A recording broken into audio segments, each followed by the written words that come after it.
दोस्तों, आज हम आपको हमारे हमसाया मुल्क ईरान के बारे में कुछ ज़बरदस्त हक़ाइक़ बताने जा रहे हैं, जो कि कुदरती हुस्न से माला माल एक इस्लामी मुल्क है, जिसकी एक कंपनी ने पूरी दुनिया की मुखालफत के बावजूद लानती सलमान रुश्दी की सर की कीमत $3 मिलियन रख दी। इसके अलावा इस मुल्क ने पूरी दुनिया से बेखौफ होकर अपना एटमी प्रोग्राम शुरू किया और 2012 में इसमें कामयाबी भी हासिल कर ली। ये एक ऐसा मुल्क है जिसमें 98% मुसलमान और बाकी ईसाई और यहूदी लोग आबाद हैं। ईरान एक ऐसा मुल्क है जिसमें गैस के इतने ज्यादा रिसोर्सेज मौजूद हैं, जो कि इसे पूरी दुनिया में पहले नंबर पर रैंक करवाते हैं। अगर हम क्रूड ऑयल की बात करें तो ये मुल्क दुनिया का चौथा सबसे बड़ा क्रूड ऑयल प्रोड्यूस करने वाला मुल्क है। सबसे हैरान करने वाली बात यह है कि अगर ईरान में कोई लड़का या लड़की बदफेली या गलत काम करते हुए पकड़े जाएं तो यहाँ की पुलिस इनकी शादी करवा देती है। दोस्तों, अगर आप ईरान के बारे में इस तरह के जबरदस्त हक़ाइक़ जानना चाहते हैं तो हमारी वीडियो एंड तक जरूर देखें और इस तरह की वीडियोस के लिए हमारा चैनल जरूर सब्सक्राइब करें।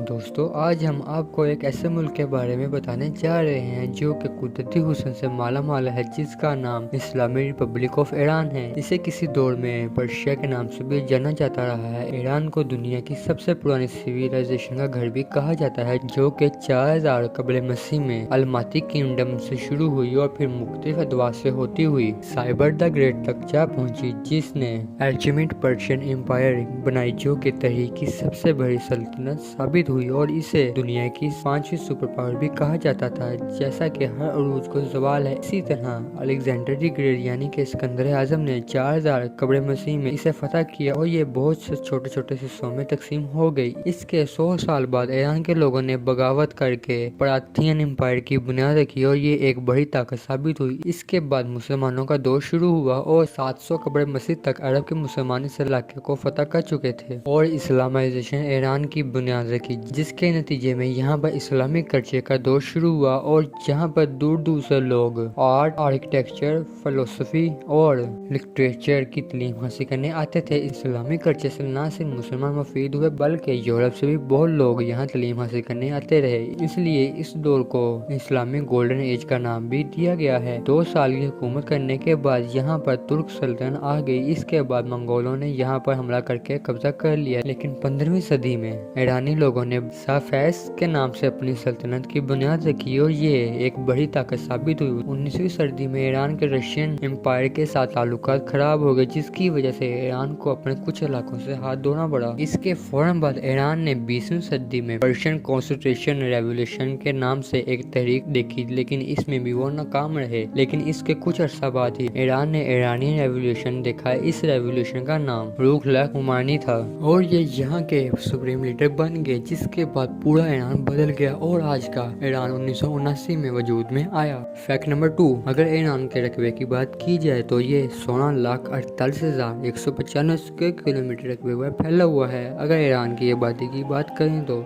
2021 की एक रिपोर्ट के मुताबिक ईरान की आबादी 8,50,30,000 से कुछ ज्यादा नफूस पर मुश्तमिल है, जो कि इसे आबादी के लिहाज से दुनिया का 7वां बड़ा मुल्क बनाते हैं। अगर ईरान के सालाना आमदनी यानी जीडीपी की बात की जाए तो 2020 की एक रिपोर्ट के मुताबिक ईरान का सालाना जीडीपी $231.5 बिलियन है। इसके अलावा अगर हम ईरान के लोगों की सालाना इनकम यानी कि पर कैपिटा इनकम की बात करें तो ये $15,760 अमेरिकी डॉलर बनते हैं, जो कि 2022 में पाकिस्तानी 34,88,800 रुपए बनते हैं। ईरानी करेंसी का नाम ईरानियन रियाल है, जो कि पाकिस्तान की करेंसी के मुकाबले काफी छोटी है। एक पाकिस्तानी रुपया ईरानी 151 रियाल के बराबर है। फैक्ट नंबर 2, जब पूरी दुनिया में आबादी बढ़ने का रोना रोया जा रहा था, इस वक्त ईरान में उल्टी गंगा बह रही थी, यानी कि 70 और 80 की दिहाई में ईरानी हुकूमत की तरफ से उन लोगों को इमदाद दी जाती थी जो कि ज्यादा बच्चे पैदा करते थे।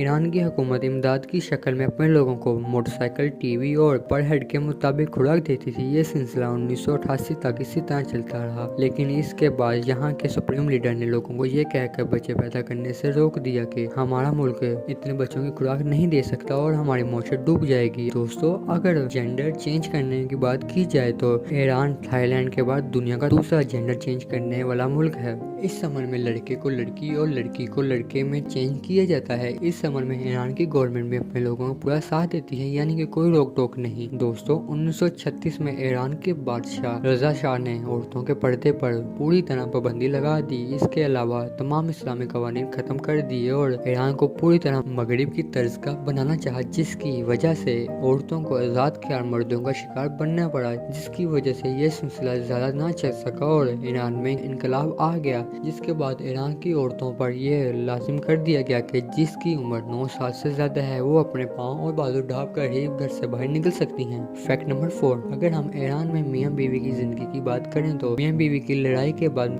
मियाँ को पूरा इख्तियार हासिल है कि वो बीवी को तलाक देकर बच्चों को अपने साथ रख सकता है, और अगर बीवी बच्चों को लेना भी चाहे तो वो कानूनी तौर पर बच्चों को नहीं ले सकती, यानी हुकूमत उसकी कोई मदद नहीं करेगी। ईरान में एक और बहुत अजीब कानून है कि कोई भी हमल की क्लास लिए बगैर शादी नहीं कर सकता, और ये ईरान में एक सख्त कानून है जिसका मकसद आबादी को रोकना है। दोस्तों जहाँ पर ईरान में कुछ अजीब कवानीन पाए जाते हैं, वहीं कुछ कवानीन गुनाह को रोकने के लिए भी मौजूद हैं, जैसा कि लड़का लड़की बदफेली करते हुए पकड़े जाए तो पुलिस लड़के को लड़की से निकाह करने पर मजबूर करती है, और अगर लड़की कह दे कि ये सब मेरी मर्जी से हो रहा है, फिर भी पंजाब पुलिस की तरह वहाँ भी ईरान की पुलिस की ही मर्जी चलती है। फैक्ट नंबर 5 दोस्तों, अगर ईरान के परचम की बात की जाए तो इसमें 3 रंग मौजूद हैं। ईरान के परचम में सबसे ऊपर सब्ज रंग, दरमियान में सफेद और सबसे नीचे सुर्ख रंग मौजूद है। सफेद रंग वाले हिस्से में अल्लाह भी लिखा है। सुर्ख रंग वाले हिस्से के नीचे यानी बॉटम पर 11 दफा तकबीर लिखी है। इसी तरह 11 दफा सुर्ख रंग वाले हिस्से में भी तकबीर लिखी है। इस परचम का डिजाइन 1979 में आने वाले इंकलाब के बाद 29 जुलाई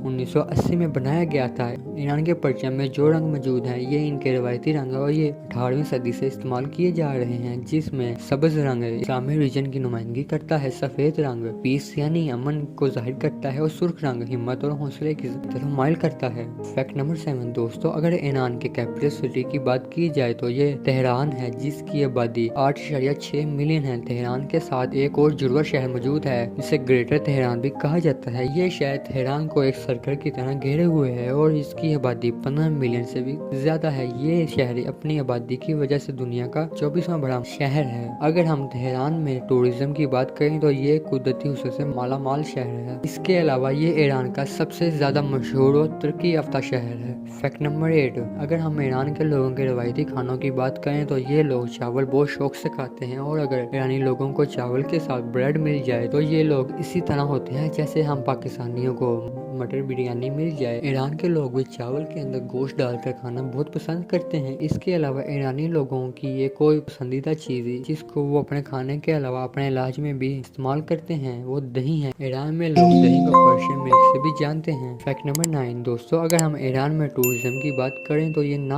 होने के बराबर है। इसकी एक बड़ी वजह ये है कि ईरान के आलमी ताकतों से यहाँ फिर इस तरह कह लेंगे अमेरिका से बड़ी पुरानी दुश्मनी है। इसमें कोई शक नहीं कि ईरान में बहुत ही ज्यादा तारीखी इमारतें मौजूद हैं और काफी रिच कल्चर भी है जो कि देखने के काबिल है। अगर आलमी ताकतों की बात की जाए तो वो ईरान के इस कदर खिलाफ हैं कि 2012 में होने वाले फीफा फुटबॉल टूर्नामेंट में यहाँ पर सिर्फ इसलिए पाबंदी लगा दी गई कि ईरानी वुमेन टीम टूर्नामेंट में हिस्सा ना ले सके, और इसी तरह ईरानी वुमेन टीम ने फुटबॉल टूर्नामेंट में हिस्सा नहीं लिया। इससे पहले ईरान की टीम हिजाब के साथ ही टूर्नामेंट में हिस्सा लेती थी।